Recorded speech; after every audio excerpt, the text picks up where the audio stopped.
Yo, you are now tuned in to lunch breaks, SECZN lunch breaks on a Thursday. How y'all doing out there? Bringing you SEC content while you enjoy your lunch. Give me 1 second here while I let the band finish. All right, guys, how y'all doing out there, man? Been a while. Well, you know, we had no show Tuesday, so this is the first time you guys seeing me live this week. Man, how's everybody doing? How's everybody doing out there? So let's go ahead and take a look at the chat, man. Got King Richard checking in already saying, "Oh, War Damn Eagle fan, War Damn Eagle, right back at you, right back at you." Whoa, I think I disappeared. Oh, damn. And he says he's listening, but he can't interact. He's driving from Foley back to Citronelle. He says, KK, word around high school here that KK will be on the varsity softball team her freshman year. Man, that's huge. That's huge. Play varsity your freshman year. That's huge, man. Shout out to her. Shout out to her. All right. And hold on a second. I gotta change some things around here. All right. Got Auburn Dad checking in, saying War Eagle, let's go. Right back at you, man. Everybody speaking in the chat. Ant, what's going on, man? Hey, Ant, where you at, man? What part of the country you in? Like I said, we got to get that Ant tracker going. Ant be all over the place, man. So we got to make sure we checking in with Ant, make sure he's safe out there on the streets.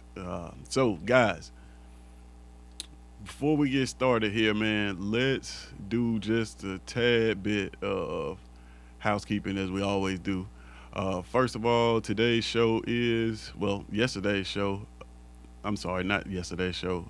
Last week's show, Lunch Breaks, was AJ Nothing But a Number. We had a very, very interesting conversation talking about the cutoff of ages when it comes to coaches in the NIL era. We determined that 60 was kind of that cutoff point. Coaches over 60 were a lot more successful pre-NIL than they were post-NIL. Very, very interesting show. Make sure you go back and check that one out. That was pretty cool. And today's lunch break is entitled $1 Billion Dreams, Federal Nightmares, right? You know what we're talking about. There was a federal executive order issued for college football. So we're going to discuss that in this show. And after this evening, make sure you head over to Water Cooler Talk Sports and check out Heat Check with Marcus Fitzpatrick. Sure to be a ton of fun. He's taking the post of the SEC fan base. So make sure you go over there and check that out, man. Always a lot of fun. Then we got my guy, my favorite chef, your favorite chef, the Kid Country, Adelines by Chef Country, Andalusia, Alabama, where we do it right, man. Make sure y'all show him some love. Go check him out. And lastly, we're still doing Take 5, guys. We're still doing Take 5. So if you want to be a part of the podcast, but you don't want to be a part of the podcast, but you still want to have your voice known, submit a 5-second video to info@itssecczn.com, and it will be compiled and put into the intro of this show, Lunch Breaks, actually. So go ahead and get those in, man, so that we can get started on that. And also, last night we had a very interesting conversation over on Water Cooler Talk Sports. If you missed that, please go check that out. Where We determined who had the most to lose in 2026. So this is the list right here. You guys can tell me in the chat if you didn't see it. Do you agree? Do you disagree? How you feel about this? Um, by all means, go back and watch the episode, because if you go back and watch the episode, this will all make sense. So go head over to Water Cooler Talk Sports and make sure you check out this episode. It's a very, very interesting conversation around that. See, I'm just trying to make sure I cover all bases before we get done. But yeah, last time we were doing SECZN Live, which was last Tuesday. We left off on week 3 of our Fans versus Day series, where we're going up against the media pundits. I believe that the fans know college football a lot more than the experts do. So we're putting that to the test. Of course, going through each week of the 2026 season, ranking every single SEC game. That will return next week with week 4. So make sure you tune in that so you have your voice known and you can be heard. So to take advantage of this, to vote in any of these things, man, you got to be part of the Keyboard Collective. And the easiest way to become part of the Keyboard Collective is to hit that subscribe button. That's it. It's a one question application. All you got to do is, hit that subscribe button. If you're subscribed, then you're part of the collective. If you're not subscribed, you haven't joined yet. So hit that subscribe button, become part of the collective so that you can weigh in and have your voice heard. And they're always taking memberships, I'm sure of it.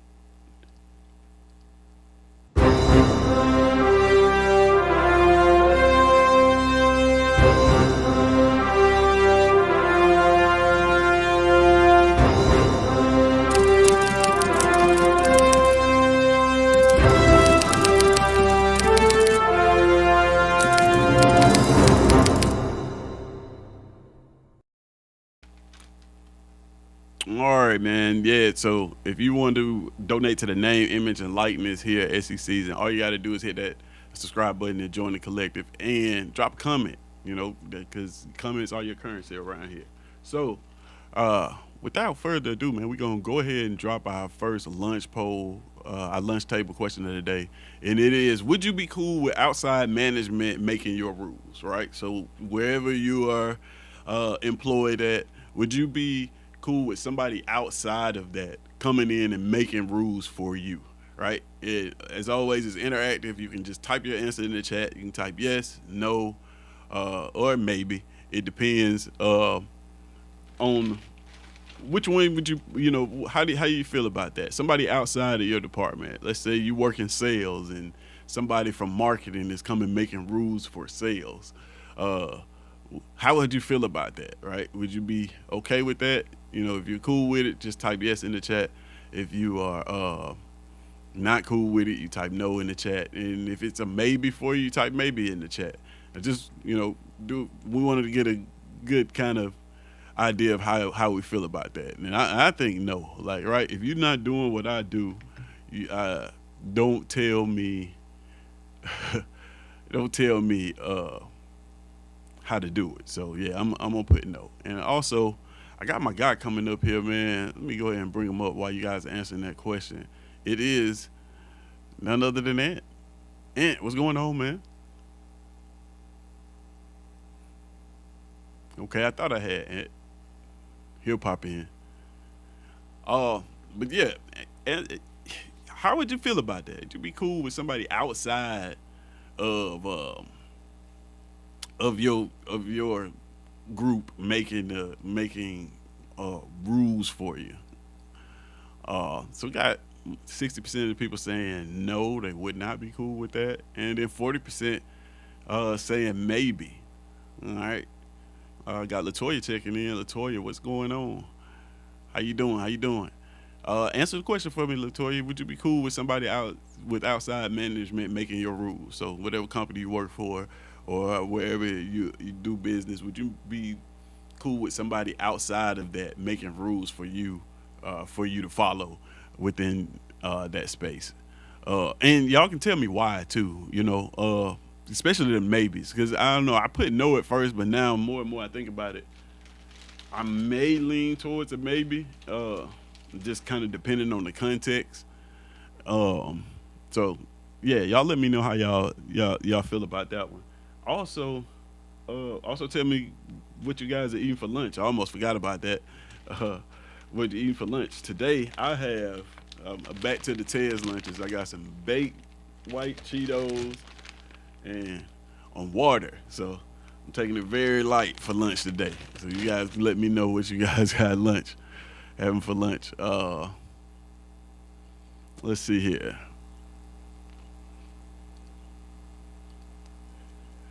This is Auburn Dad. He's saying I need to visit you, Tim, had those, had those you got either, but Walmart just came out with blueberry ones on the shelf. What are we talking about here? Hold on, wait a minute. Let me scroll back up because I feel like so. First of all, we got Tim checking in with what he's eating for lunch. He's eating stir fry. He's got grapefruit cider water. Full disclosure, I got salted caramel moon pie. They're made here in town. So I assume that's what we talking about. Salted caramel moon pie. No. He's talking about Auburn Dad comes in and says, I bought 3 boxes of the new blueberry moon pies. I'm in love with them. I'm in love with blueberries. Okay. I haven't had those. I thought I was talking about like those little blueberry muffins where you can get like if you. I saw this meme one time. If y'all know the little blueberry muffins I'm talking about, that come in the little packs. I saw this meme one time. It had like a truck of them, and then the caption was like, "I bet it's like 12 muffins on that truck," because they only put like 2.5 in the little pack. Um, Latoya saying she don't follow her management rules. Well, that's funny. Um, so yeah, this wouldn't apply to you then if you're not following nobody rules. Um, Let me see here. And she also says she's had roast mac and cheese and candied yams and cornbread. For lunch, man, that's gonna be heavy. But you eating like King Richard. Hold on 1 second. Let me see if I got Ant back up here. Ant, do I got you now? Maybe not. Okay.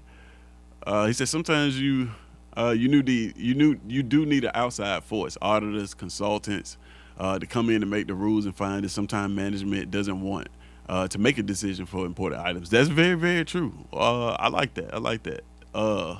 That actually goes along with what we're gonna be talking about.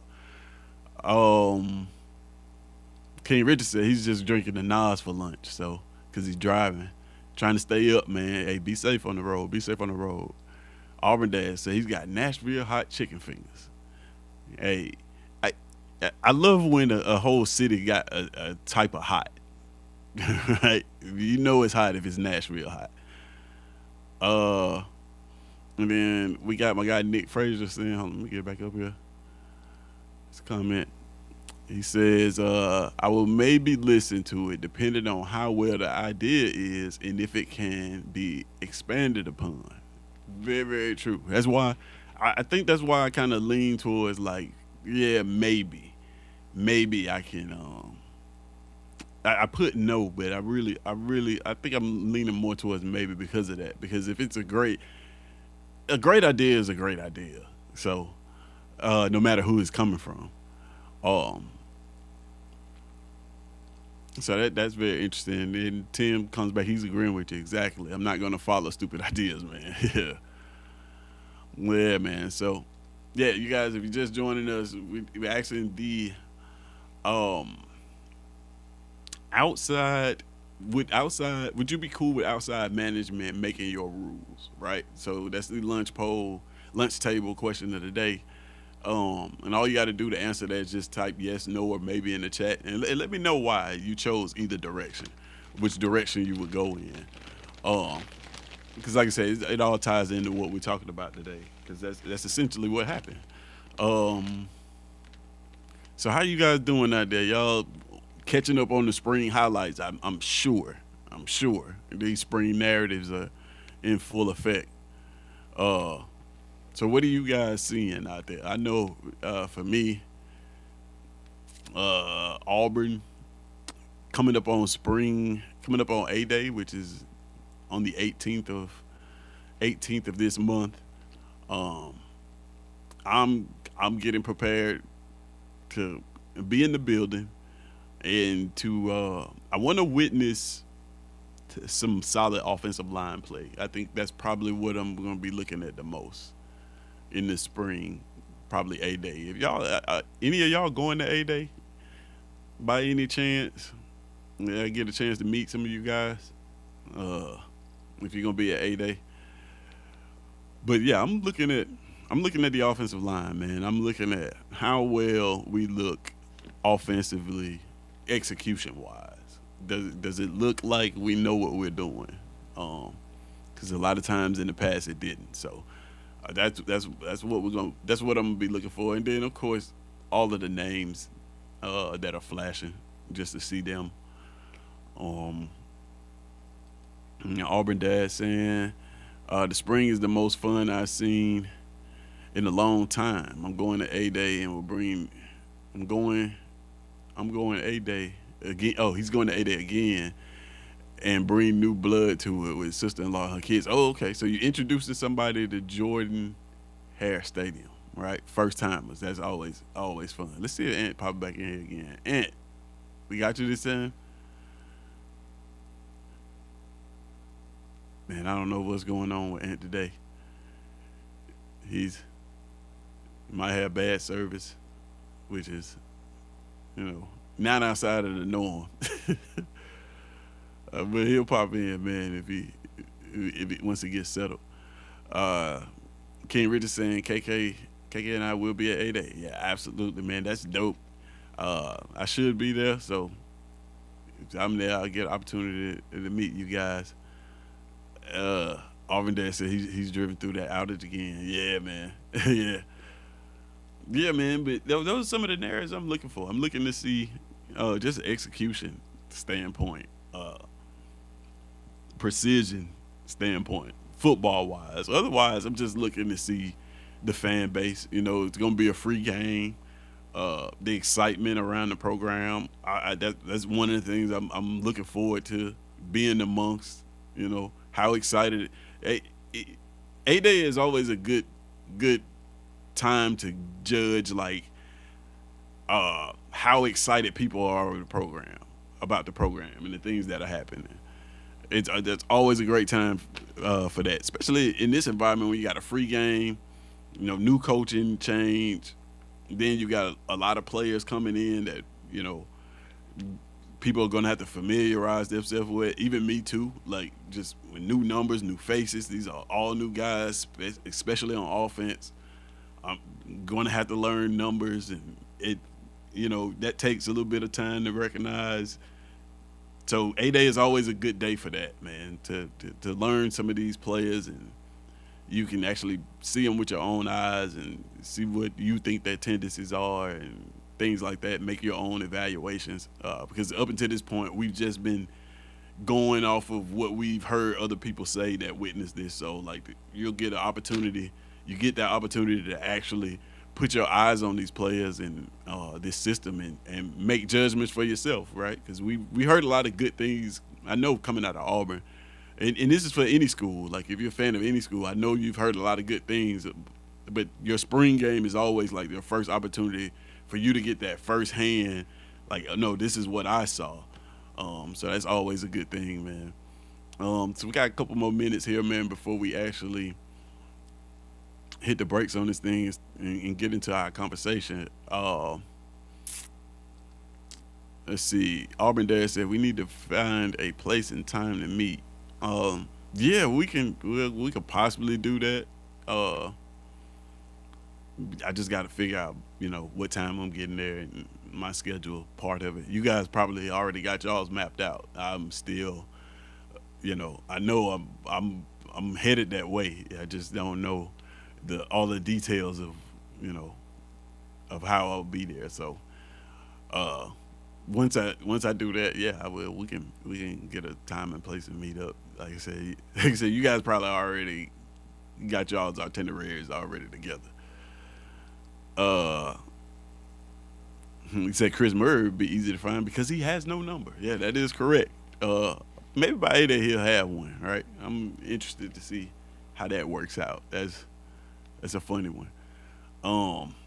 But yeah, what are some of the things that you guys are looking for from these spring games coming up, man? For whatever team you root for, what are some of the things you're looking forward to? Like I said, I'm not looking forward just to see the fan base excited about something again, right? We left the last season on a somber note in the fan base. The fan base is. I remember last year walking out of the Georgia game and just the disappointment that was just permeating around the Plains, and the way that people were talking, bro. It was like one of the worst, most somber feelings ever. And man, so A-Day is a good opportunity with new life and new blood to see some excitement around the program, man. Let's see here. Auburn Dad said, yeah, he's getting there early. So he want to get his parking spot at the quad because they'll be free this year. Yeah. You always want to take advantage of that free parking. Tim the Two Man said he might show up too, man. Hey, man, go ahead on, make it a trip, bro. Go ahead on, man. I think it's gonna be a fun time. Big Sarge checking in. Big Sarge, what's going on, man? He says Murray had the number 30 on today at practice. Okay, so there it is, number 30, 3-0.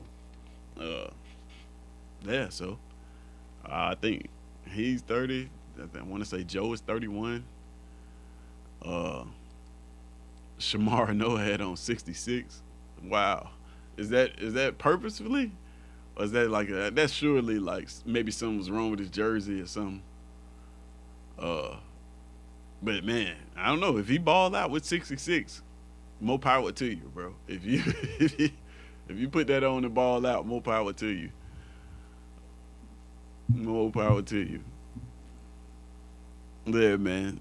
But yeah, what are some of the things y'all looking forward to from y'all spring game? I think Alabama's spring game is this Saturday, if I'm not mistaken. They got their spring game coming up this Saturday. I know a lot of people are gonna be looking at that quarterback room in Tuscaloosa. A lot of the fan base is gonna be trying to evaluate, which one is truly the better talent, Keelan or Austin Mack. Like I said, it's one thing to read the reports, and we trust some of these people a lot when they make these reports. And some of them we don't trust, but there is nothing like seeing it with your own eyes, man. Seeing it with your own eyes. So we got a couple seconds here, man, before we kick this thing off. We may kick it off a little early, man, just because we need to go ahead on and get into our conversation, man. So I think that's what we're gonna do. We're gonna slam the brakes about 5 minutes early, man. No need to wait on that. Susan Scales checking in. Susan, how you doing? You just in time. We just about to get ready to get into our main topic of conversation here. Get ready to slam the brakes here in just a second.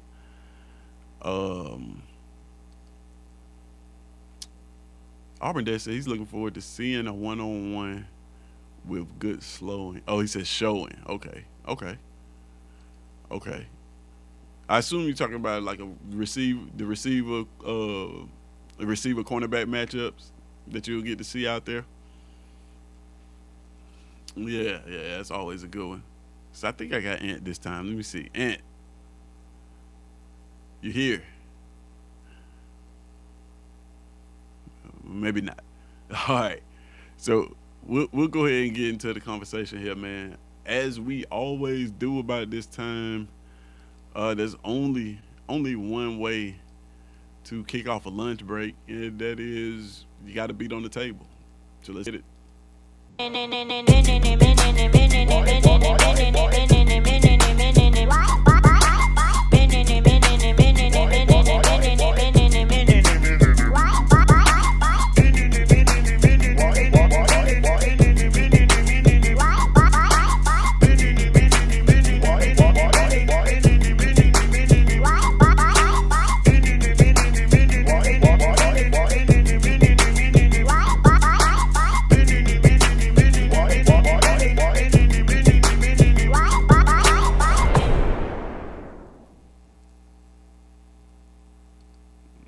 All right, there you have it, man. The lunch breaks have been engaged, and we're gonna get into our topic here, man.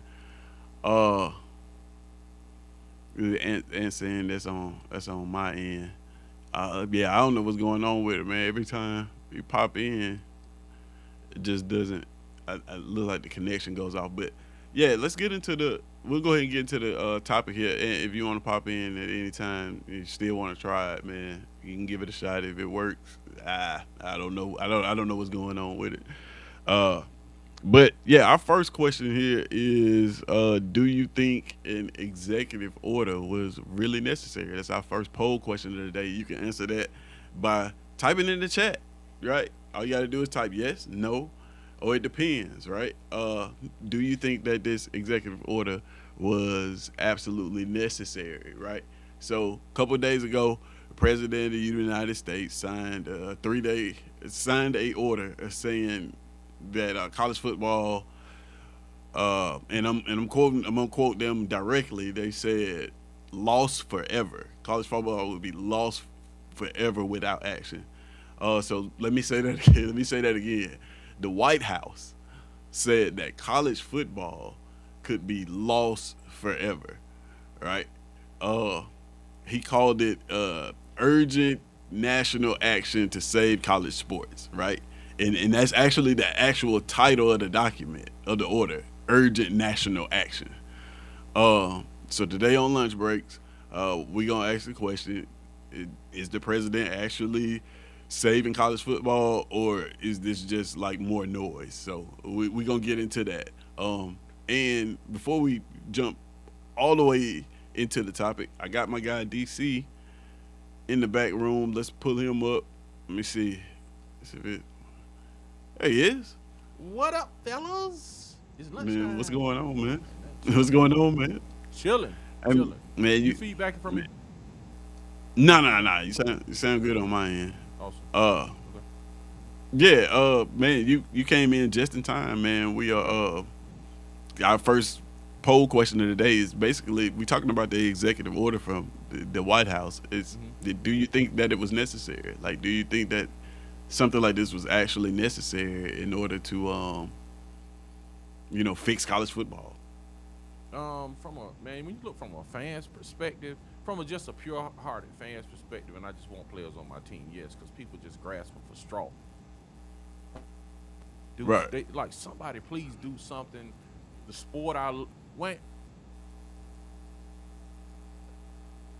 I've known for my whole life, man, is disappearing as I know it. The sport is not going anywhere, and the sport is not disappearing. You know what I'm saying? Period. It's just disappearing as we know it, and it's taking a new shape. So people like for people that like are college football fans and just looking inwardly and like, man, I just want my team aligned and I want to win because I want the same players there. That's really what it is, man. So I have to say, man, it depends because from a just a monetary standpoint and an antitrust standpoint, no, it's like no one is coming out telling the coaches what they can do and doing executive orders for the coaches in college football, telling them how many True. times they can go to another job, capping their salaries. Nobody is doing that, going to the ADs in college football, capping their salaries, telling them how often they can jump from school to school. So man, it's True. like it's both sides to this knife, man. As a college football fan, man, I wish. Well, I used to wish that we didn't have all of this jumping, but I've kind of changed a little bit because I know if my team just sucked last year, it's a chance we can be great the next year. In the old school with rock, when people were stagnant, when you sign those people, bro, you were stuck with them. So people are looking at the upside of it, but when you sign people back in the day, dude, they couldn't transfer out. So like you were stuck with these people. So now it's like you can like shuffle people as free agency. So I would say it depends, man, depending on what perspective you're looking at. Because it can go both Yeah. ways. Yeah, I mean, I agree with that, man. Yeah, you said there's always multiple sides to a story there. And do we got you, Ian, man? I just want to see if you got an opinion on that. Let's see. almost, maybe. uh, but yeah, you're 100% right, man. There's multiple sides to this thing. It's not just uh one side. You know, that's why I just asked the general question. It was like, do we think that it was even necessary for them to actually do that? But we gonna expound on that. I actually let's see. Let's take a look at the comments real quick before we get into dive into this a little bit deeper because I got some stuff that I do want to show you guys. Um, and I actually, yeah, I was about to say I sent the invite to Nick, so let's see if we can pull him up. There we go. My guy, Nick Frazier, Water Cooler Talk Sports, man. How What's you up, doing? Nicholas? What's up, Nicholas? Man, my throat hurt, man. My throat hurt, bro. I woke up this morning with a sore throat, man. I did, man. Oh, Hey, oh man, my you gotta take care of my yourself, nephew man. went in like, man, he found out he had pneumonia, dude.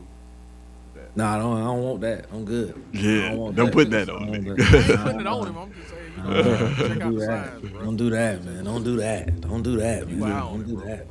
Keep out. Yeah. So Nick, I we kind of talked about this before, so I kind of know how you feel about it, especially with the executive orders. Um, it you have your this comment that you put up. Say outside the executive branch, federal agencies directly underneath the executive branch and executive orders. An executive order is worthless and doesn't mean anything. Um, you are spot on with that 100%. I'm glad you came up to this episode because I do learn a lot from you and your political knowledge. Right, I have learned a lot since knowing you about like how these branches and things work. So I think your perspective is valuable in that, man. So, but right now we're just at a general question. Like, do you think it was even necessary to do this at all? And we got 83% of the people saying like, nah, mm-mm. We got a couple people saying yes, but for the most part, everybody's agreeing like, nah, this wasn't even necessary, man. So, how do you feel about that, Nick? Well, first off, shout out to the fact that I actually had some time today. I just got back in the house. When I walked in the house, I saw this question up. I was like, man, let me hop on. Let me see if I can hop on. And just to answer the question, nah, it wasn't necessary. It's not. It's not. Just for that simple fact. I mean, like, there is nothing that the executive branch of the federal government can do to direct anything that's not underneath federal regulation or federal law. You know, but people will ask the question, well, schools get federal money from the federal government. You know who controls who gets money from the federal government? The legislative branch of of our government, which is Congress. They control who gets money, not the executive, or anything of that nature. But no, just simply asking the question. Nah, it wasn't necessary. It's just in any executive order that you normally get, any executive order that comes out, it always is directed towards a federal agency that's underneath the executive branch of the of government. So it could go to, and this is just an example. It could be an executive order to, the EPA to do this, or it could be an executive order to the Department of Defense to do this, or it could be an executive order to the Department of Justice to do this. It can't go to anything outside of federal regulations or anything like that. What people need to realize is that an executive order is not a law. It acts as a law. It acts as a law to federal agencies underneath the executive branch, but it is not a law. Only laws can be made by Congress. Laws have to go through committees in Congress, and then it has to be passed on the floor of the House. Has to go to the Senate. Has to go back to the House for ratification. For approval, and then it goes to the president's desk for a signature. Even if the president doesn't sign it, he has 10 days to sign it, and if he doesn't sign it, it's something called a pocket veto. If it's not signed within 10 days, it still becomes a law. So that's how it works. That's the reason why you have so many of these college presidents. That's the reason why you have the commissioner of the SEC, the commissioner of the Big Ten, asking Congress to come into play and please get a bill passed. Because at that point in time, if Congress passes a bill, then now it will become something that everybody has to abide by when it becomes by law. Because at that point in time, the people that control the money that's actually going to these colleges and universities, Congress, has created a bill. It has been passed by the House.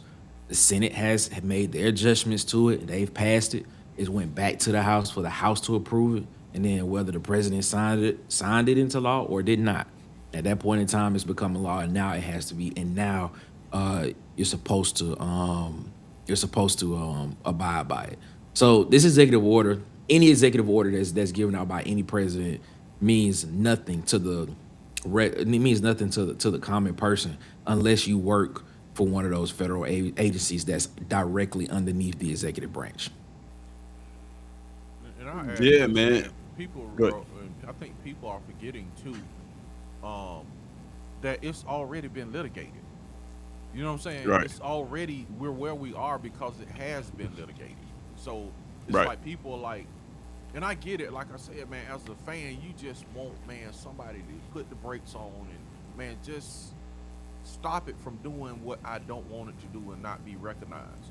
But people are we're where we are because it's already been litigated, bro. You can't have antitrust, man. You can't put chains on people and lock them down like that. You know, no one in America is just like the government is coming in and saying capping engineers. Well, you can't make this much, or you can't like go to another job.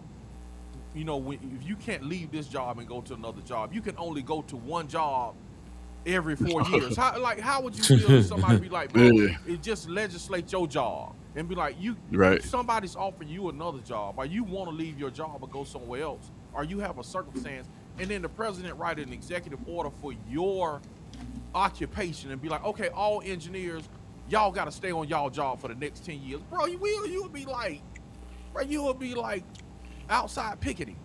You know what I'm saying? But it's like kind of like we want to like lock these kids down for our benefit. And I'm being honest. It's for me. It's selfish reasons because I want continuity on my football team. I'm like not caring about, you know what I'm saying, antitrust for that person or locking them Right. down in their occupation. I wouldn't want to be locked down in my occupation. I wouldn't want to be capped in my salary. Okay, all engineers, y'all, I know y'all making this, but y'all can only make like 30,000 now. How about that? Bro, you Right. like going crazy.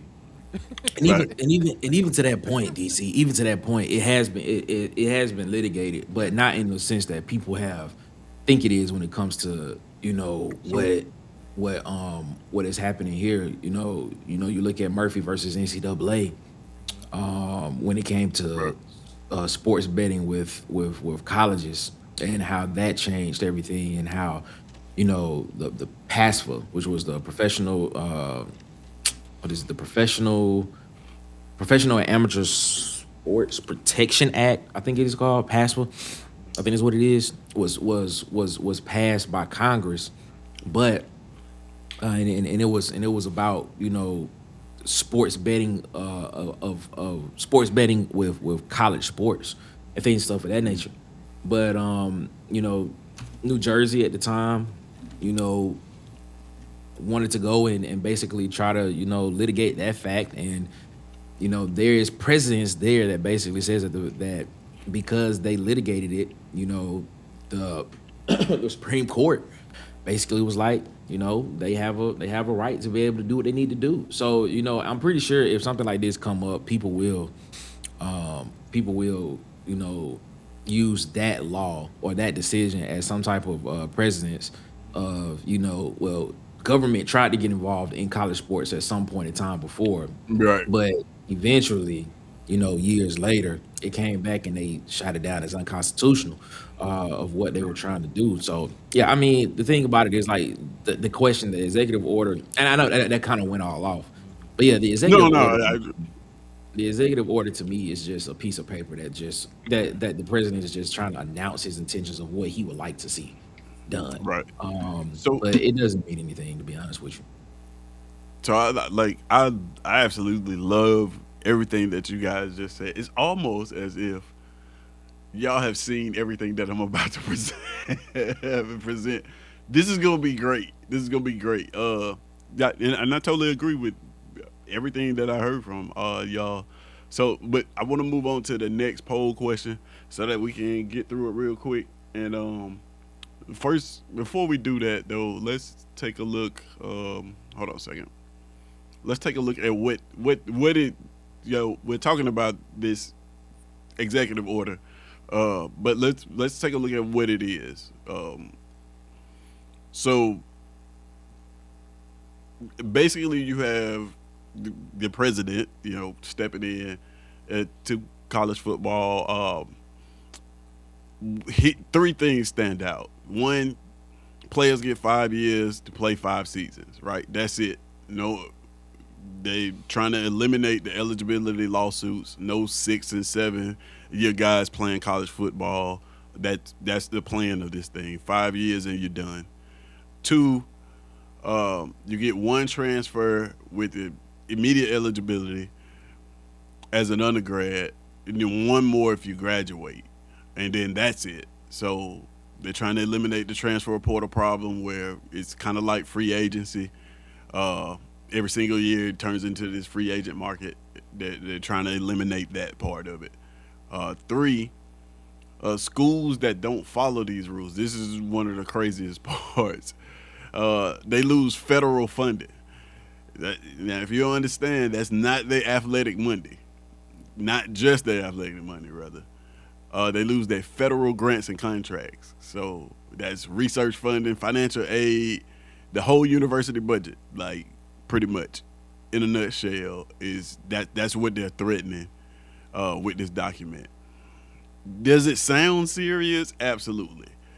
Will it work? Probably not. Is it as serious as it sounds? Not, as Nick alluded to, not so much. So with that being said, I want to move to the next poll question in this conversation. I don't know if I can get it pulled up here. And that poll question is loading. Let's see here. Should players, per this document, like you're gonna look at some of the elements of it. Should players only get one transfer? So that's part of it, the whole transfer portal thing. I'm trying to find things within the order.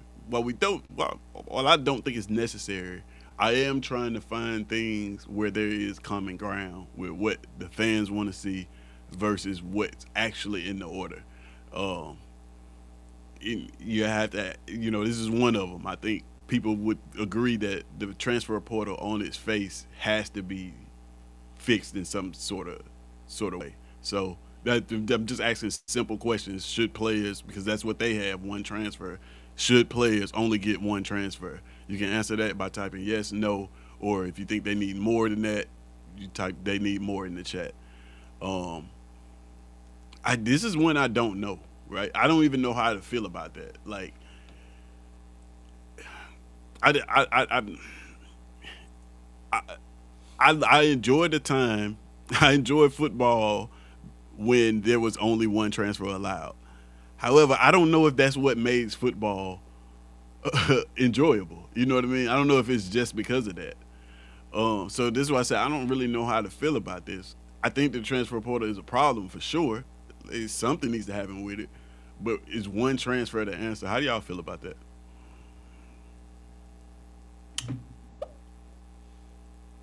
Yeah, I don't, man. I'm with Nick on this, man. I think they need more than one transfer. You know, Yeah. You can't restrain somebody to one transfer, man. It's like, I get it, but I'm gonna go with Nick on this one, man. No. They need more, man. And that's already had court cases. It's like, bro, they can transfer. I look at it from the fact of if you really believe in a free market society, right? Yeah. If you really believe in a free market society, like I think people, this is my thought process on it. I think people look at college football and they for a long period of time, the notion has been that kids get to go to college, they get to go get an education, they get a 4 year degree, which is not true. That is a year by year basis that has to be re-up every year. So basically, kids get a 1 year, they get a 1 year scholarship, and then it's up to the discretion of the coach to renew that scholarship each year. But if you performing to a level of satisfaction, most of the time it's just automatically renewed. But in writing, what people have to understand in writing that at any time that scholarship can be taken away from a kid. So I look at it from the perspective of if you believe in free market, right, which is what a lot of people talk about because this is basically an economics discussion. We talk about like sports is kind of like the byproduct of it, but we're talking about economics here. If you believe in free market, and to what DC alluded to earlier, why do you feel that kids in college, right, if their sole priority, if their sole mission in college is to basically go play ball and find the best way to get to the next level, to where they feel like they can make more money and they're profitable off themselves, or they have a skill, which is basically what they're doing. Football is a skill, and they're good at that skill, and somebody's willing to pay them for it. But then they also have the ability to be like, well, this other entity is willing to pay me more for it because I do this skill very well. Why do they only need one transfer? You know, Mm. that takes away uh, a lot of their leverage per se. Now, do I feel as if there needs to be some type of common ground, excuse me, between players and schools and things of that nature? Yeah, I do. But in the current landscape, in the current makeup of what it is right now, it seems as if nobody wants to do that. It seems Yeah. as if nobody wants to put those parameters in place because if they did, somebody would have stepped up and done it already. You know what I'm saying? Right. Somebody would have Well, asserted some type of power and done it. But it seems as if there's a bunch of people just standing around waiting on somebody else to do it.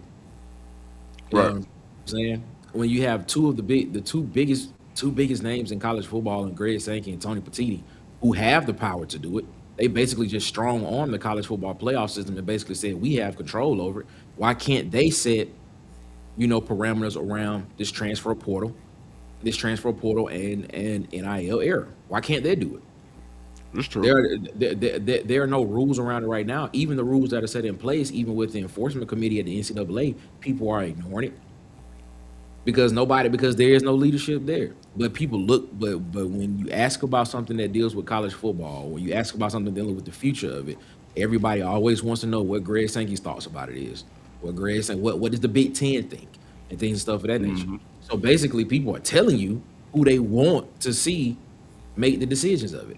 Or people have always said, well, Nick Saban would be a great commissioner of college football. Well, why don't you? Why they're telling you who they're telling people are telling you they're How to telling fix it. you What they want to who see, they want basically. to see do it. And so the people that's listening to this, go do it. But the people that But listen don't to do it, it. But don't do it in a way. But don't do it in a way to where it. But don't do it in a way to where it goes back to where it was before. To where now, if a kid wants to transfer, now the coach has the determination of where that kid can transfer to. right? No, we don't. We Well, don't. That doesn't need to be so the thing. So look, this, if you believe in the free market, man, let these kids make the decision to where they want to go, or come up with a collective bargaining agreement. That's what I'm saying. Figure out a way right. to make this smaller. Figure out a way to where I'm gonna tell you what I think the problem is. The problem is if they do that, they're gonna have to exclude so many schools out of it because I don't think that you can collective bargain with 136 schools. That's just me Right. personally. I think the most that you're gonna be able to do is somewhere around the 50 number is where I believe it's gonna have to be at. So if you set a system of just 50 schools that are able to do that, there are gonna be 80 some schools that's gonna get left out and gonna feel some type of way of how it And is. I think there's a way that you can collective bargain with all those schools, but I don't think it'll happen. um, because it would involve the media networks. Yeah. Um, Interesting. if you can collectively bargain with the media networks and their contracts with these conferences, then you can essentially control the conferences, right? How the conference championships are determined through if you get in bed with the Fox and ESPN and CBS and you get in bed with all of them, see you're not actually trying to collectively bargain with schools individually, and that number shrinks to about 4 or 5 people that you're trying to get on the same page, or 4 or 5 entities that you're going trying to get on the same page, and it's upon them to reach out to those other entities, which are to be the schools individually, to get them on the same page. However, that's not going to fix. That's going to lead to more money going to more places where we don't want it to go. Uh, More narratives being spent about like it's going to that would make this. We joke that it's Disneyland now, but if you did something like that, it would definitely be Disneyland. You would be turning college football into a reality show, but you would have everybody on the same page. Man, a question I have, and this is kind of going, it's just a question with this whole transfer portal NIL thing, man. It is do some schools have Charleston White syndrome? Meaning, like Charleston White, the podcast. The dude was like, he used to rail against rappers having jewelry and spending money having expensive clothes. He was like, it was wasteful, it was stupid, just calling them bad names. And then like now he has jewelry, expensive clothes, and all this. And they said, Charleston, I thought you was against it. He was like, nah, man, I was just broke.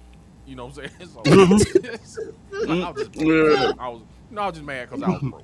So it's just like, my question is, with college football, man, are the fans that don't have all the money just mad? Like, bro, change It could this. be. Think about it. If we had Texas, There's A&M, probably some of that in there. If Auburn had Texas or Texas A&M budget, would we be complaining? We'd be like, bro, let it roll, bro. This is great. This is The funny all part- great. You know, The funny part is, So people let's are complaining too because they school, I ain't gonna say just in the realm of what Texas and Texas A&M and Texas Tech has, they broke, bro. So they like, we So let's- crying because we ain't got that kind of money. I had that money Let's- like Texas, bro. I'm like, bro, this is great, bro. Let's do this real quick. Let's take a look at the actual scale of the problem that we're Okay. trying to fix, right? Okay.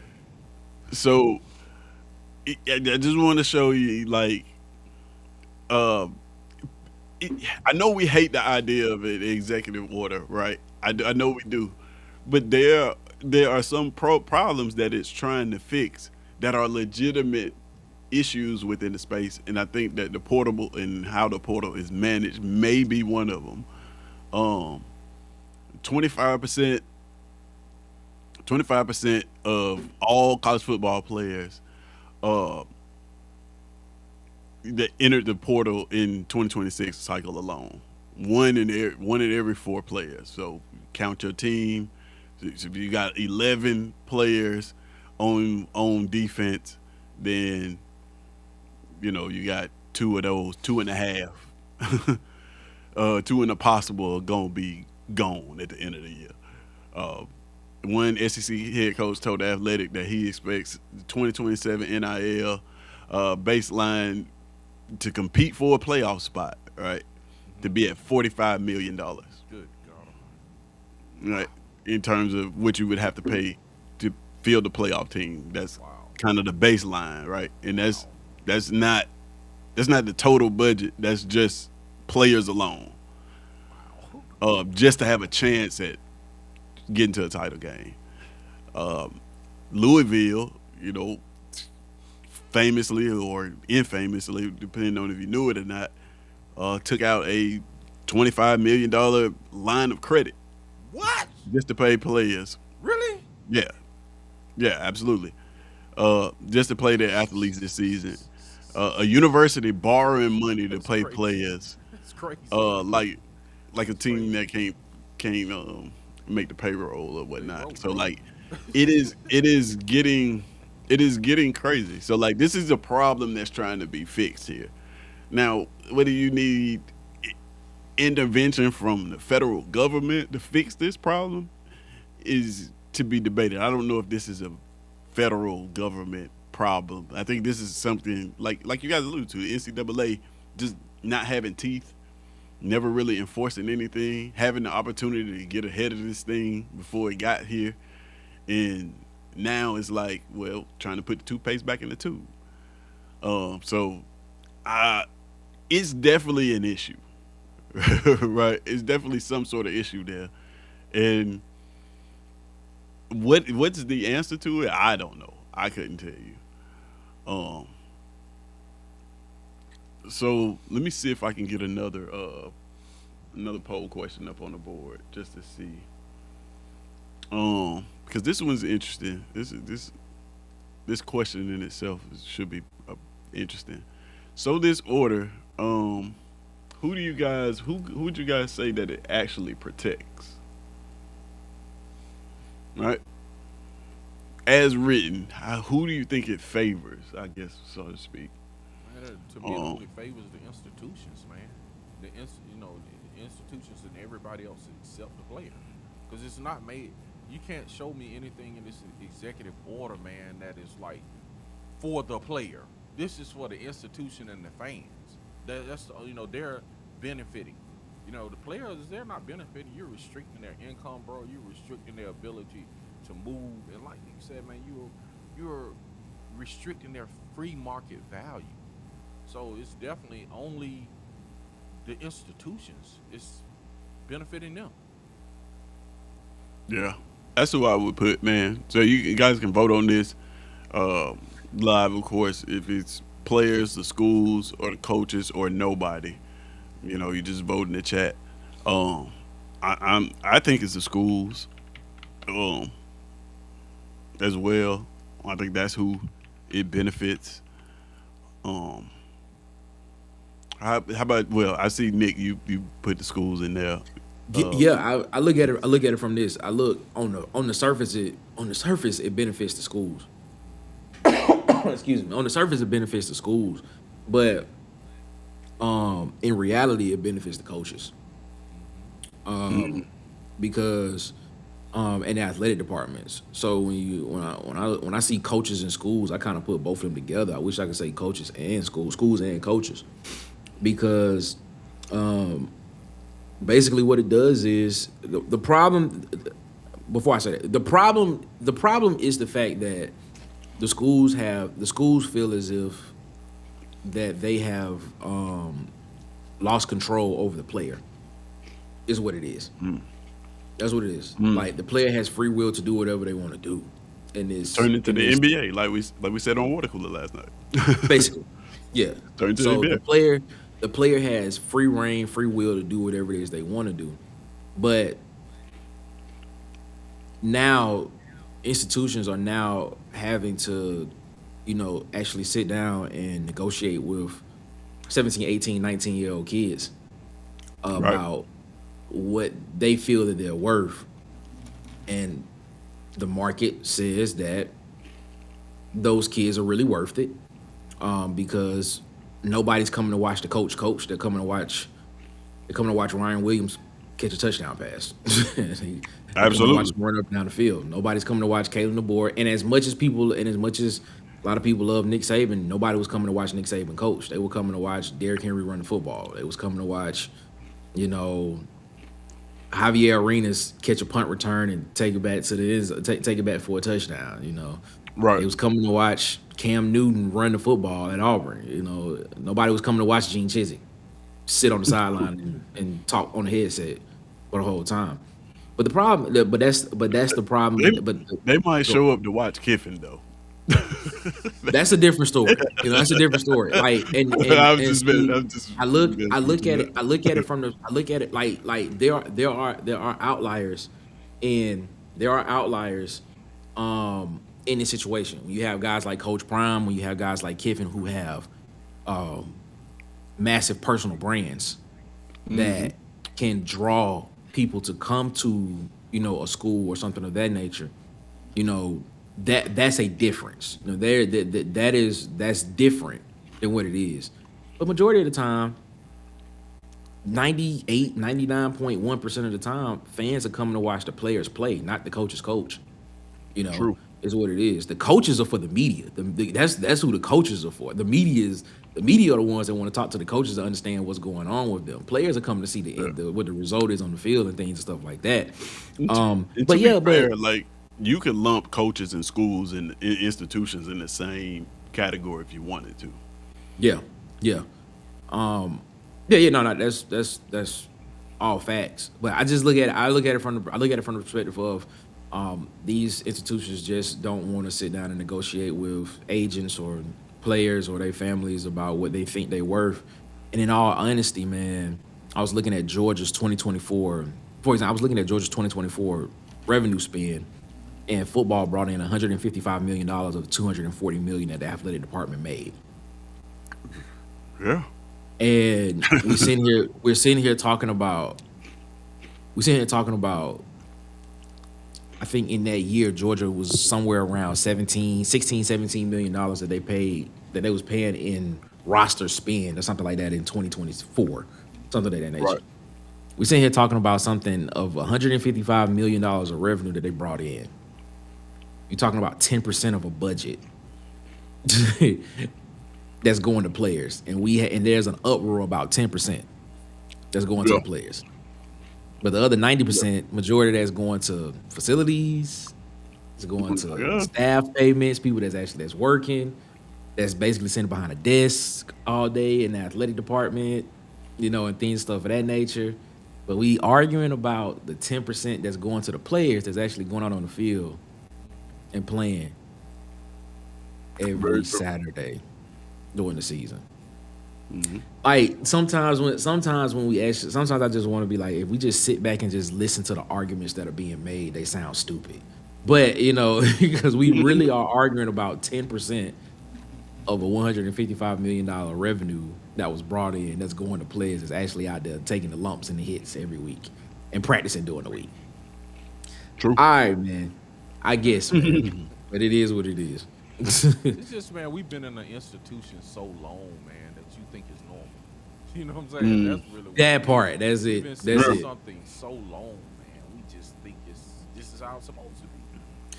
But the thing is, like, if the only thing that's separate from college football from being, because college football has always been a business, and I've always called it professional since I realized that certain people, like certain schools, was getting paid to do certain things, and be in certain places. Like before players was getting paid, the people that was getting this money was the institutions. They were the ones that was reaping the benefits, or coaches. Coaches was the bonuses, but players would get players would get an envelope with $50 in it, or they'll get their $300 allowance for the month because that's part of their athletic package. They'll get a $300 allowance for the month to make it through the month. And then on away games or something like that, they'll get an envelope with like $40 or $50 in it to be able to go. Like, come on, bro. Like, what are we talking about, bro? Like, imagine Vince. Like, I don't think, like, the thing about it is, like, people don't actually know how those scholarships are worth. To the point, players have been getting paid. Because at some point in time, there was something that players had the ability to get money from during their scholarship. They would get like a scholarship allowance for like the semester, and they would get it per month. But now, and it was so minuscule that it wasn't really nothing that them dudes could do with it. You know what I'm saying? But now, because of revenue sharing and the fact that people are looking at it and people have grown and gotten to the point now to like, man, these kids generate a lot of money for us, man. We need to pay these guys. Like, these guys need to be compensated for what they got going on. And people mad about it. People are legitimately mad about these kids have a skill that can actually pay a bill or pay for something, and they mad about it. Into the words of DC, man, you an engineer.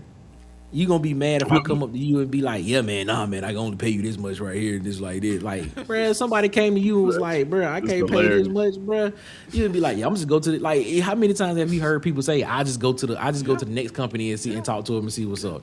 Yeah. Yeah. Come on, man. Like, No, you it's can't do that either. You can't. you can't do either. that. You Can't do that. either. So- You can't even so do But that. because it's college football, people I get look- upset. They get upset about Man, it. I'm like, come on, man. Listen, I love the way where this conversation is going. Everybody's in alignment, right? Unlike what's happening in college football right now. Everybody's in alignment. Everybody on the panel agrees that the schools, this kind of protects the schools, benefits the schools. And it'll be hard to write. I think it'll be hard to write any rules or legislation that won't benefit the schools. Like, Right. fixing this problem is going to benefit the schools no matter which way you slice it. Because right now, the players, I think, have as close to full control as there can be in college sports. Yeah. So I love that everybody's agreeing with that. Because when they had the opportunity to sit down and discuss these things, you know, who was in the building? Right? Who was in the building? So they had a roundtable discussion, with President Trump. They held this college football roundtable that was back in March. So who was in the building? Of course, you got Nick Saban. This is the dude who retired from coaching, partly because of NIL in itself. So obviously he's not going to agree. He was in the room. NCAA President Charlie Baker, he's in the room. SEC Commissioner Greg Sankey, he was there. We had a Texas Tech billionaire booster who spent $28 million on his roster. He was in the room, Wow. right? And then we had this is just a couple of them, but Adam Silver was there. He was in the room. And you got to ask yourself what all these people have in common. They are the owners of the system, right? Yeah. These are the people who benefit from that. The coaches, the conference bosses, the rich boosters. All the people who made it to what it is right now created this problem. But the one person that's in this whole equation that was not in the room, the players. That's crazy, man. Not one active player, Wow. single active player was in this room. And this is the fate of who they're trying to decide here. But you don't get any representation from the players in this room. So it's not surprising to see an executive order that is put out that does not favor the player one bit, because they didn't ask the players when they were even brainstorming this thing at all. Like they've been excluded from this equation when it comes to making decisions on their own future. So that is part of the problem. That's why people are harping for collective bargaining, because that gives them representation in rooms that they don't have, right? Man, what do you guys think about that, just specifically, like how the players have been excluded from the process of even inputting on the change that needs to happen in college football? A young man by the name of Young Hove from Brooklyn on 560 State Street, grew up in Marshall Projects, said it best, man. He says politics as usual. That's what he said. It was by design. That's all. Like, when you look at this, man, proximity, bro. What do you have here? You mentioned it, Nick Saban. A lot of people consider him to be the greatest college football coach of all time. Charlie Baker, who's currently the head of the NCAA. You got Greg Sankey and Tony Petitti, the commissioners of the two biggest conferences that everybody talks about right now in the SEC and the Big Ten. Cody Campbell and Adam Silver, who is part of probably the biggest surprise on this list is that Roger Goodell was not in this room when it happened. Right. The most profitable sport. Like I was expecting to see Roger Goodell's name on here. Adam Silver's here. Where's Roger Goodell at? I'm surprised he wasn't on there. But nah, man, this is it's a system that's designed, like you said. And when you look at like who you said who was there, when that happens, it's going to get skewed to the point to where it benefits the the institutions and not the players. That's why a person like that's why a person like DeMaurice Smith was so hated by NFL owners because he kept fighting. Was like, man, we'll lock out if we need to. We don't get these. If we don't get these, Yeah. we don't get these terms to, actually mirror, some of what we need to do for the NFL, for the NFLPA and these players and this players union and stuff like that. That's why he was kind of hated by some owners and stuff and all type of things, stuff of that nature.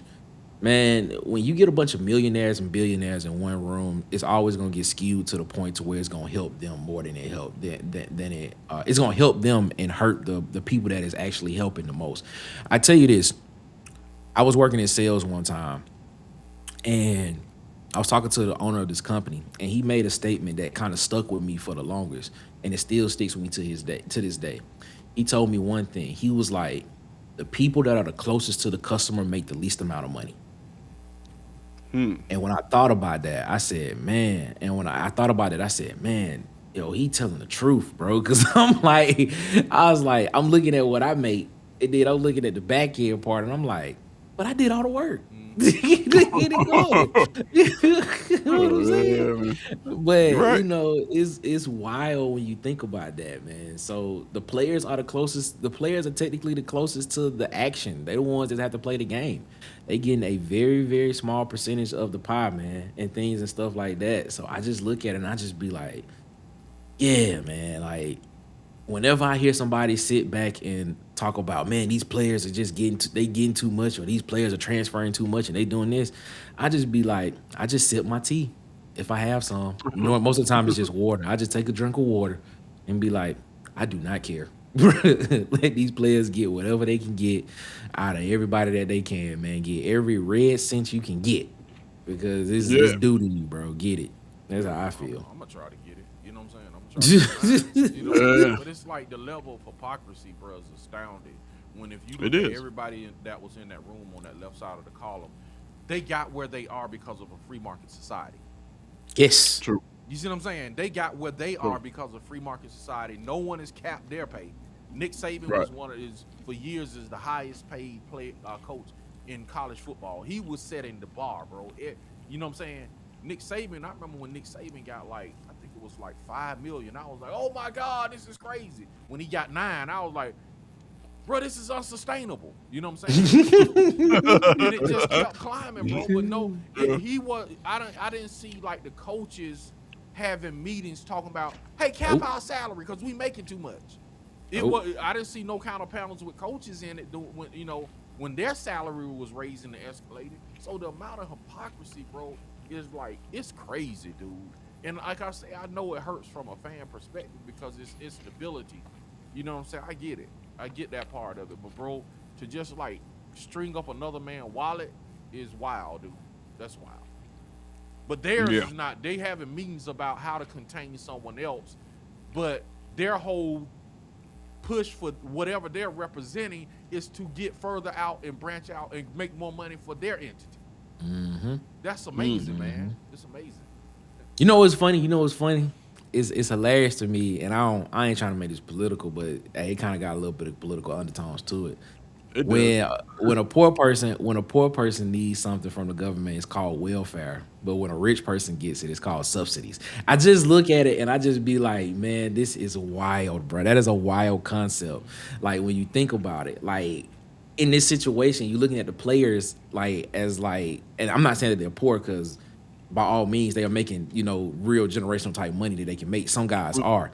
And the thing in the equation, they were the poor people. They were the poor people. That's the reason. That's why I'm prefacing it by saying I'm not saying they're poor, but in the analogy that I just made, they are the poor in this situation.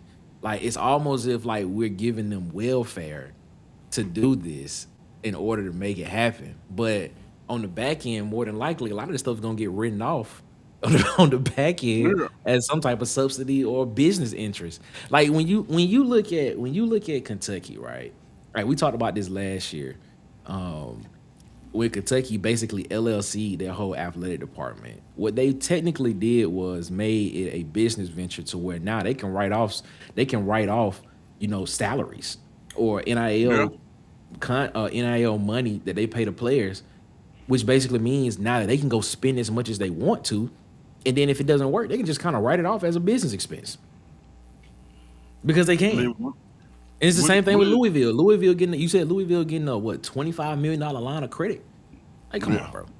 Come on. He's got a HELOC on the roster. That's what I'm It's saying. crazy. Like, come on, bro. Like you getting a $25 million line of credit, bro. Like this thing like this, bro. Like they looking at this and saying, all right, and that line of credit, they probably got an interest rate on that line of credit that's probably less than 2%. Well, it's probably not Just even. because It's it's probably probably not even that, to be honest yeah. with It's you. probably it depends on what they use as collateral, and it's a university, so they can use anything they want. It's Yes. probably Be- zero interest. It's probably yes. just a line of credit. You right. So it's probably just free money for money. You know, it's probably just dollar for dollar.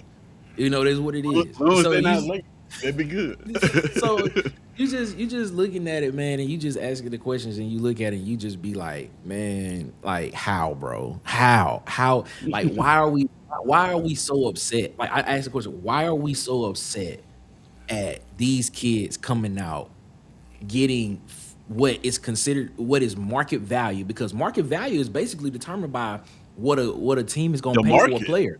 Exactly. Trey Henderson reset the market when he got $100 and something million from the Ravens. You know, Michael Parsons reset the market when he got what his contract was. You know, Deshaun Watson reset the market when he got the first fully guaranteed contract in NFL history of $240 some million. So basically, the people that's setting the market, y'all the ones that's paying for it.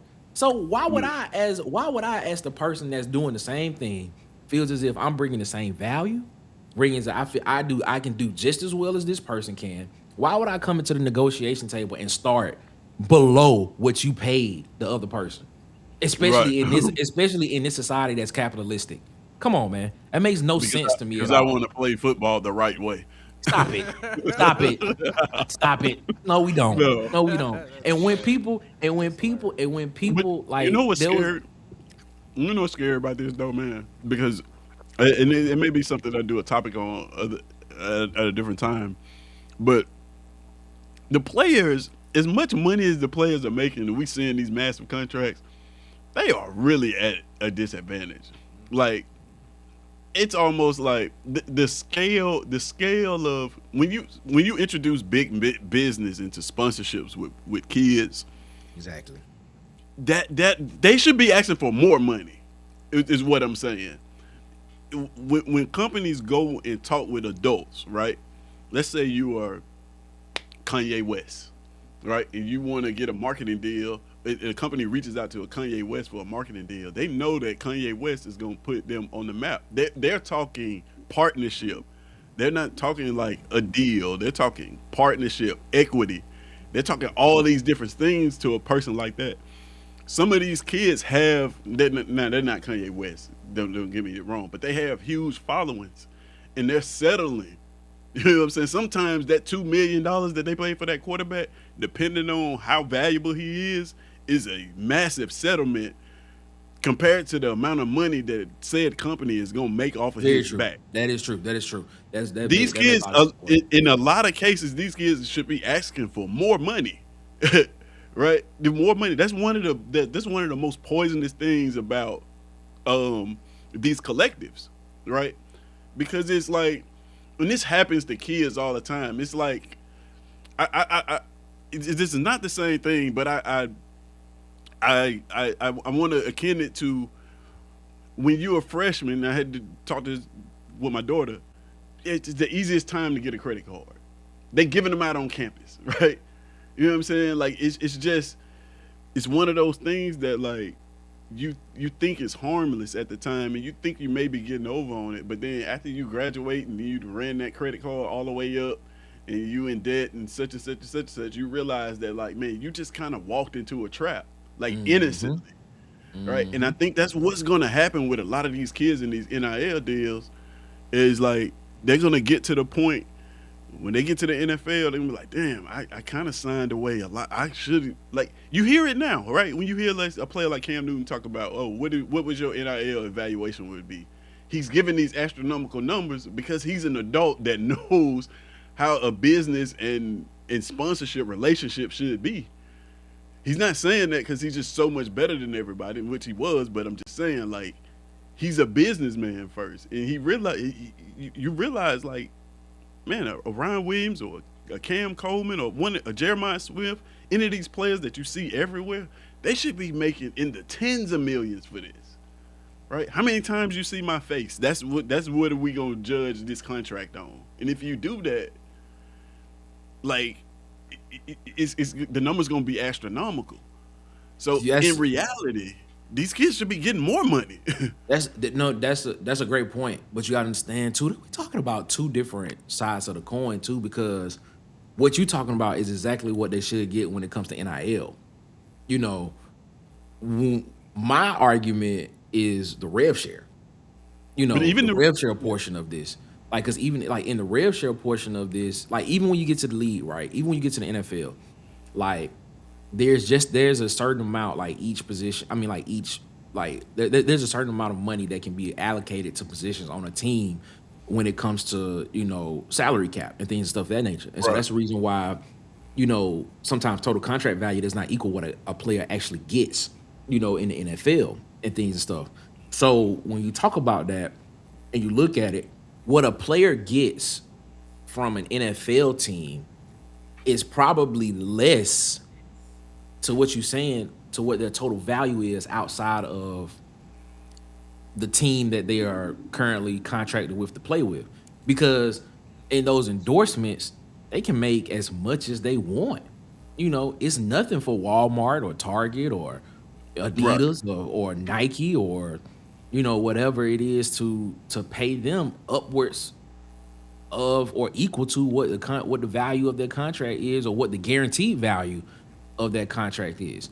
You know, like most of the time, you may hear a contract be like, all right, quarterback's getting $225 million in total value, but probably only $160 million that is guaranteed. So it may not be nothing for Nike to be like, we'll make you a Nike athlete, and over 10 years we'll pay you $160 million to match what your guaranteed money is.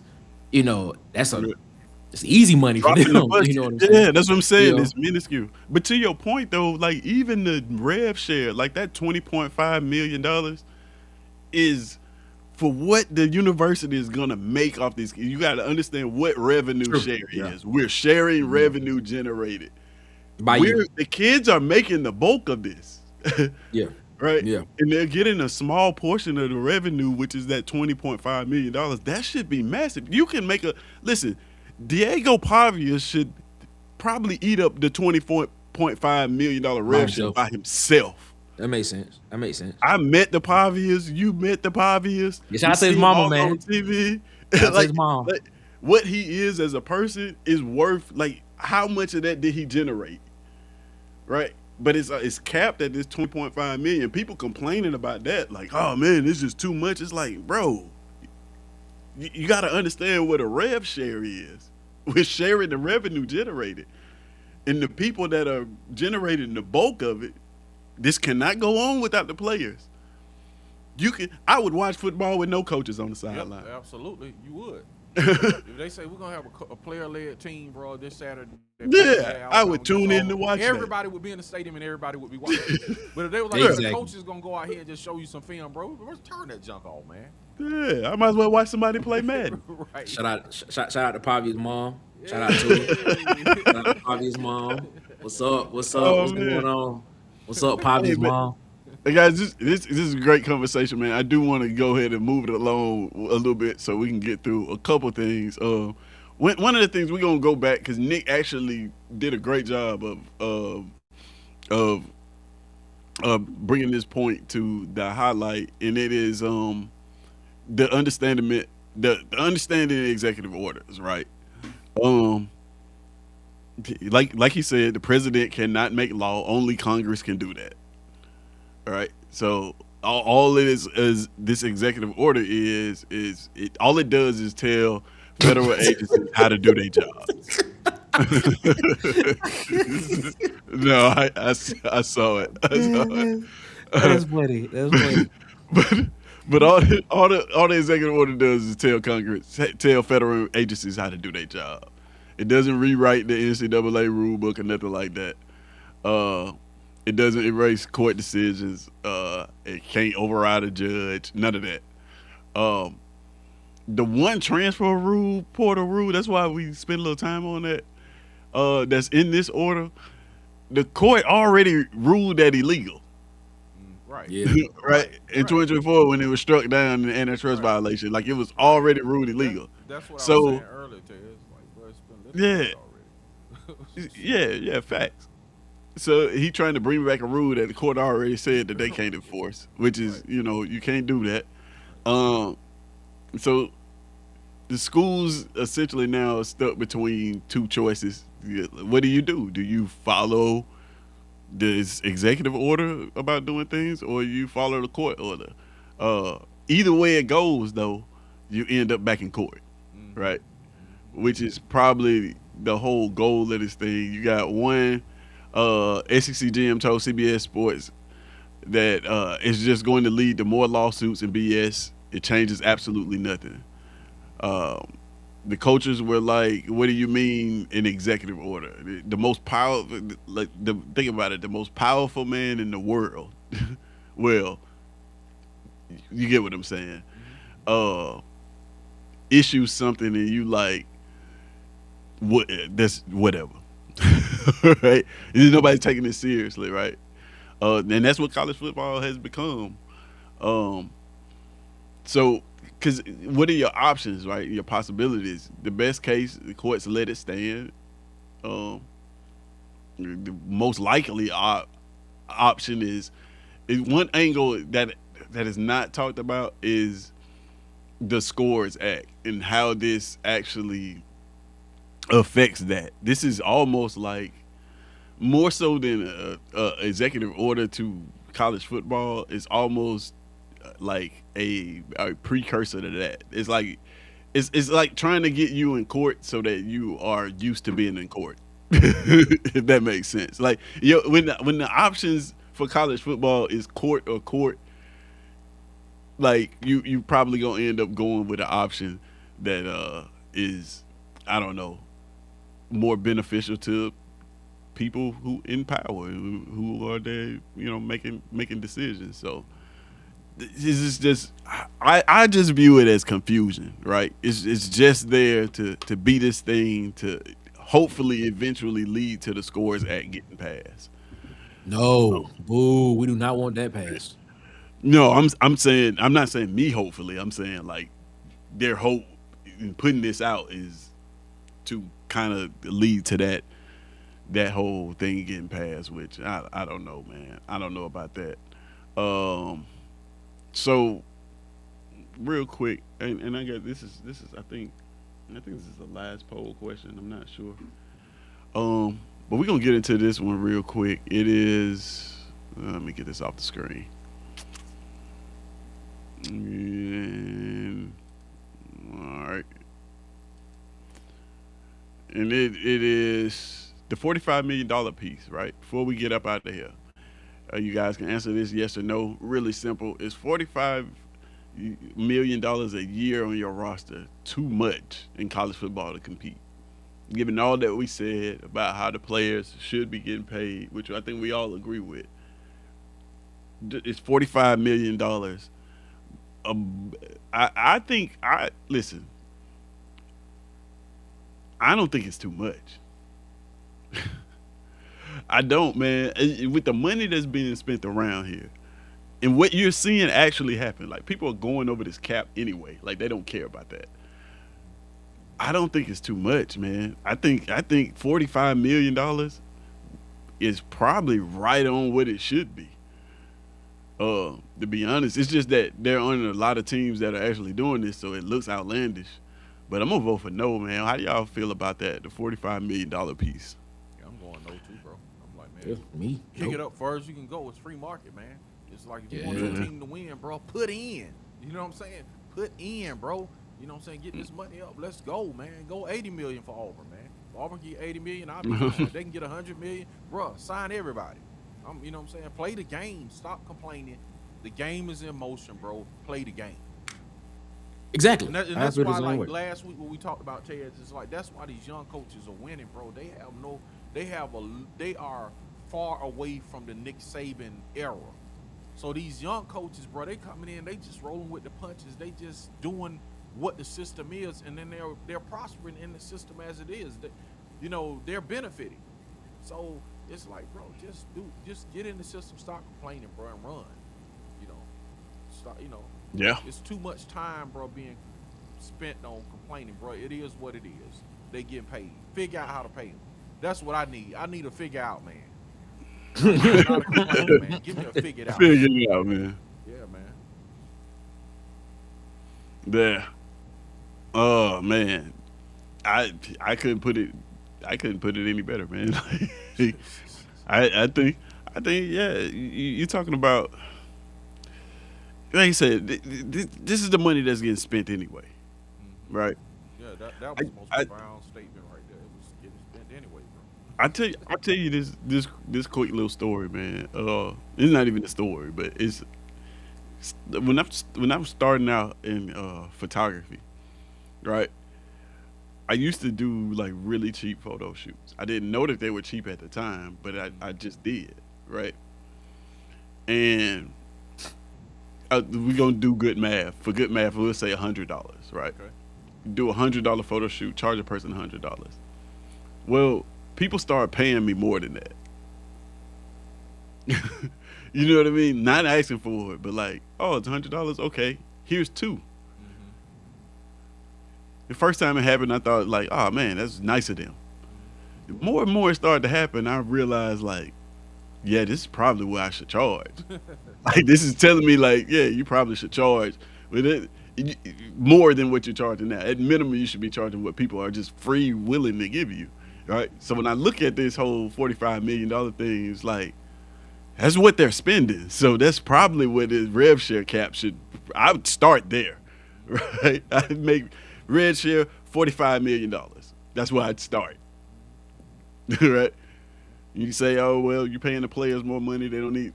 Listen, they paying it. They're finding ways to get these players played anyway. It's what's the point of keeping it like that? You're just trying to enforce something that just I don't know. It's like when like when police officers ask you for your insurance and registration and stuff, knowing that all they need is your license and they can pull all that stuff up. You know what I'm saying? It's like trying to put something in place just a hurdle for people so that they can. You can't enforce rules if you don't have any, right? If that makes sense. So you're just Very true. trying to put something in place so that we'll have something to hold people accountable for. But in reality, bro, nobody's paying attention to any of this stuff. We talked about it on Water Cooler a while back, man. When August 1st is now a date that's coming up again, right? For this thing, it was a date last year, and we talked about. I remember us talking about whether people would pay attention to this or not, and Nick's credit, Nick was like, "Man, nobody's gonna pay attention to this. They just gonna do whatever the hell they want to do." And yeah, nobody's paying attention to any of this stuff. Any of these executive orders, any of this, like none of it. None of it. These teams are operating as we have the investors, we have the money, and we're going to spend it. And see us in court. All right. You may be able to take. What are you going to do? Take our championships away? Well, everybody saw us win them, so you can have the trophy. It's like taking Reggie Bush Heisman away. It's like, and I saw him win it. Like, I don't know, man. So I think that's all I have on this one. All right. Uh, I got a few more things, but we're running out of time, man. But this has been a great conversation centered around this subject, man. And you guys let me know how you feel about this in the chat, man, and send this one to people and recommend it to people, man, because this is a conversation that I think shouldn't go away, man. Like we talk about a lot of things when it comes to college football and sports, and we talk about sometimes the same things over and over again, right? I think this is one that deserves that type of treatment. Like we need to be talking about this, and like, yeah, I give the only thing I'll give the executive order and the creation of it credit for is that they actually tried to do something, right? That's more than the NCAA itself. They've complained, but no action has taken place. They haven't even, we don't have a draft or any type of framework of what it would even look like coming from them. So, until that happens, you gonna keep getting outside people coming in trying to tell you how to run your business, man. Any closing thoughts on this, man, before we get out of here and let these people clock back in? I mean, as a case study, I would like to see the coach's salary. What percentage of that is compare that to rev share? If it was taken out of rev share, what would their salary be? You know what I'm saying? Because obviously, some of the coaches, for what rev share is now, they are making 50% of the rev share. You know what I'm saying? And that's just the head coach. If you think about it, Kirby Smart, what is he making? 11, $12 million a year, and then you got the salary cap on the rev share is like 22 million. So he's making half of it himself. But then you want to relegate players to whatever percent they're making and be mad. This, that's my closing thoughts on that. This is interesting. What about you, Nick? Yeah, let them dudes make whatever they want to make. That's how I feel, bro. Pay them boys, man. Pay them, bro. Pay them. Let them make what they want to make. I think we done said it enough. Yeah. Let these dudes make what they want to make, bro.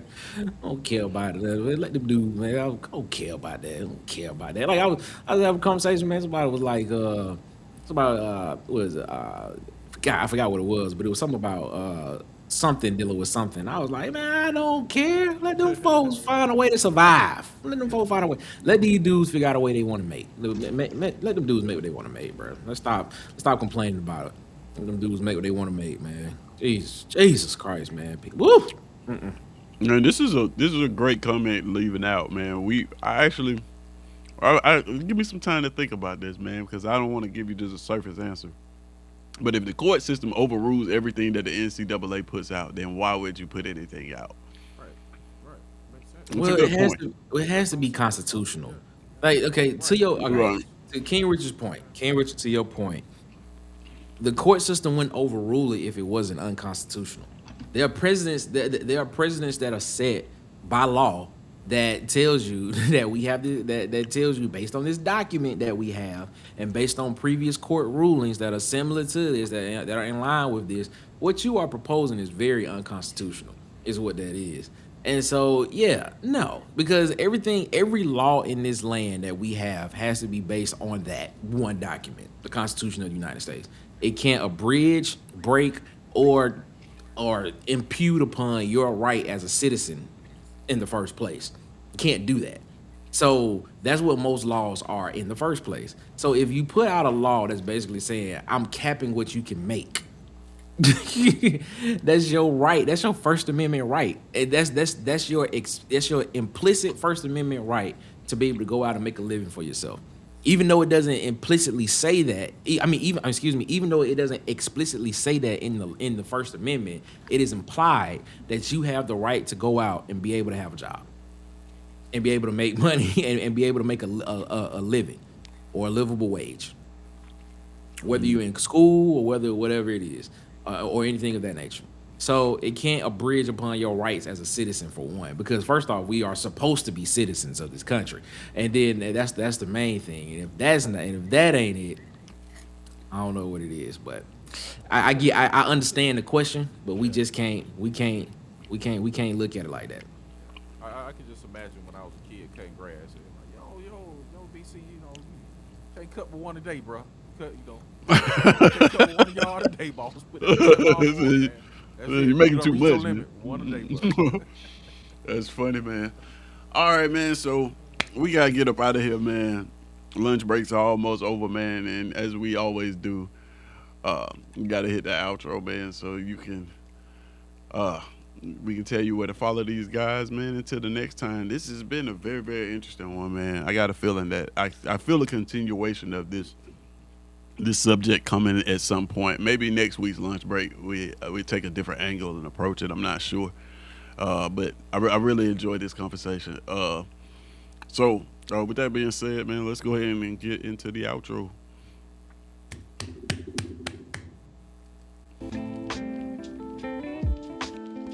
Again, thank you guys. Thank each and every one of you for joining us, man. Everybody that joined us on the chat. Hold on a second. That Ant. Did you make it? I guess not. But thank each and every one of you for joining us, man. Thank these guys on the panel again, man, for having your lunch break with us, man. I've made it through quite a few of these Cheetos, as you guys could tell throughout the episode. Got my water over here, man, and we had an interesting conversation, man. So make sure you guys join us again Tuesday. We're coming back on SECZN Live Tuesday night, 6:30. I know you guys missed us Tuesday, but we were closed for maintenance and upgrades. So got doing the little things, trying to make the show flow a little bit better. So I'm excited to let you guys see that on Tuesday.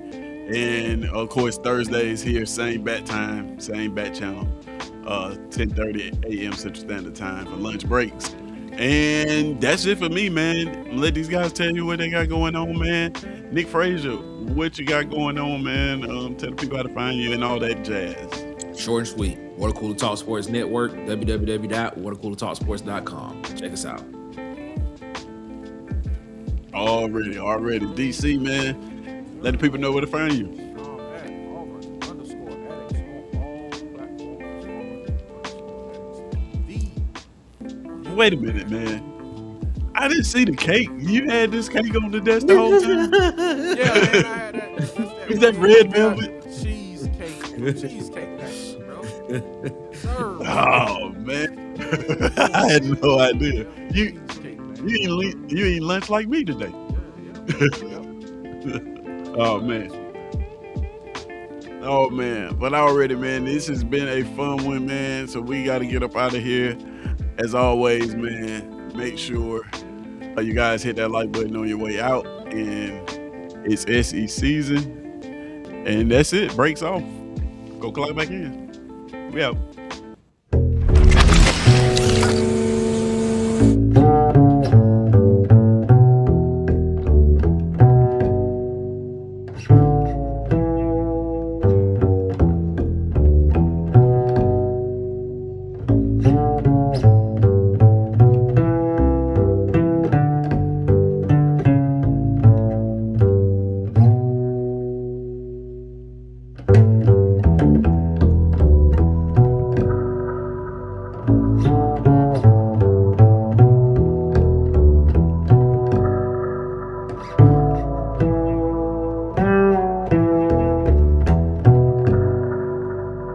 Thank you.